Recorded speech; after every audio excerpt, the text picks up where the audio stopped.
Basta saging labing. Ayan yung obra, pwede pakita natin sa ating ganito. Focus natin, sir. Ayan. So, this is banana, saging. Ito ay perdible. Yes. Ang perdible is represent as a human being. Ito, tao. Tapos nakahawak siya doon, is parang labing siya, iyang ginahangkop sa waray, hiniyakap sa Tagalog din. Ito na yung clouds. Ito yung grabe yung umulan pa. So, yun yung challenge, struggle sa buhay nila na mula doon sa kahirapan pero nakaya nila. Ano? Yan.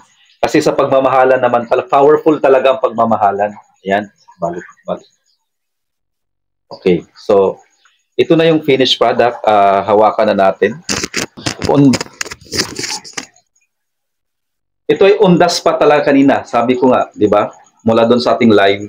Kung nakikita ninyo ang result, napakaganda. Alam nyo ba guys, na ito'y dadalhin bukas Ormoc City na kung saan ay exhibit to. Ininyayahan kasi sila mga artist ng Calbayog na pumunta doon para exhibit, para ipakita naman yung paintings nila. So isa sila sa naimbitahan. Ngayon, ito ba ay, paano pag naibinta dito? Handa ka bang ibinta to doon? Oo naman, pwede. Pwede, okay.